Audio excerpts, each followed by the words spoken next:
आपने एक लाइन बोली थी इंडियन एक्सप्रेस में, आपका राइट आर्टिकल था, हेडलाइन थी इंडिया टुडे में, sorry, politicians have reduced civil servants as puppets. इसमें तो कोई शक ही नहीं है, पूछो ना किसी भी ब्यूरोक्रेट्स कि सिविल सर्वेंट्स को बिल्कुल पपेट जैसे यूज़ करते हैं पॉलिटिशियंस। और अगर नहीं आप पपेट बने तो आपको कहीं साइड पे दे देंगे कोई पोस्ट। आपको ट्राई किया किसी ने? बहुत बार। क्या क्या ट्राई किया? एक तो मैंने अपनी बुक में लिखा है, बताओ। वो बहुत ज़्यादा उसको भी पब्लिसिटी मिल गई, जबकि मिलनी नहीं चाहिए थी। बुक में तो बहुत, मैडम कमिश्नर में तो बहुत एपिसोड्स हैं। क्या, कौन सा चैप्टर था ये, किस में लिखा है बुक में, मैडम कमिश्नर में? उसमें एक चैप्टर है द मिनिस्टर। ओके। तो मैंने नया चार्ज लिया था एज पुणे पुलिस कमिश्नर। मैं भी बहुत खुश थी, महिला को पहली बार इन्होंने कमिश्नर बनाया, नागरिक भी बड़े खुश थे। उसी के दरमियान मुझे बोला गया येरोडा पुलिस स्टेशन की जो 3 एकड़ जगह है, अब एग्जैक्ट 3 या थोड़ी कम ज़्यादा हो सकती है, वो एक प्रोसेस ऑफ ऑक्शन ऑर्गेनाइज किया गया था, जिसमें पुलिस कमिश्नर मेंबर थे, डिविजनल कमिश्नर चेयरपर्सन थे, और ये एक बिल्डर हैं, शहीद बलवा उनका शायद नाम, एग्जैक्ट नेम नहीं, उनको ये दे दी जाए बिकॉज वो हाईएस्ट बिडर थे।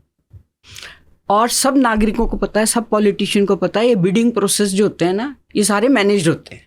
अच्छा।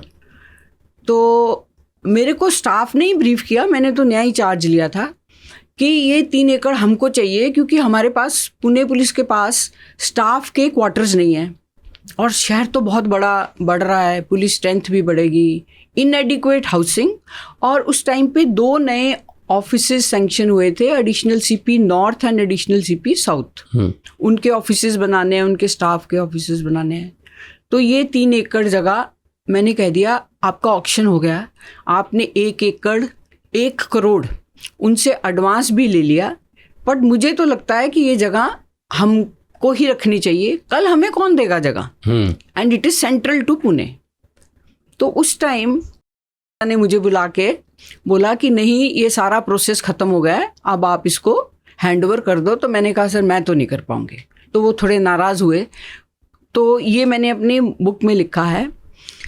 तो मेरे हिसाब से जब मेरा टेन्योर 2 साल का टेन्योर है कमिश्नर का, वो जब पूरा हो रहा था, तो जो उस टाइम के सीएम थे वो, उनको मेरा काम अच्छा लगा, तो उन्होंने कहा कि आपका टेन्योर अगर पूरा हो रहा है तो आपको आगे कहाँ पोस्टिंग चाहिए।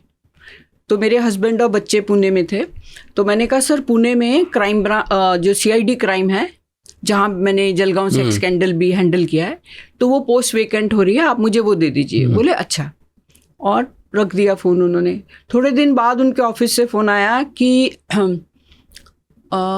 We are in a coalition and your name is not acceptable to them, तो हमें तो कोलिशन धर्म पालना पड़ेगा, आप कोई और पोस्ट आइडेंटिफाई करो। हमें समझ में आता है कि आपका फैमिली रीज़न जेन्युइन है, पर ये आपको नहीं दे पाएंगे।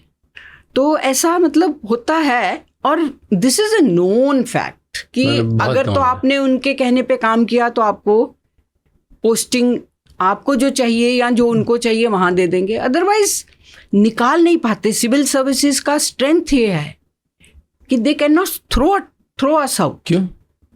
क्योंकि सस्पेंड नहीं कर सकते या आपको बाहर नहीं निकाल सकती, खत्म हो गया। सस्पेंशन के लिए कोई स्ट्रॉन्ग रीज़न चाहिए।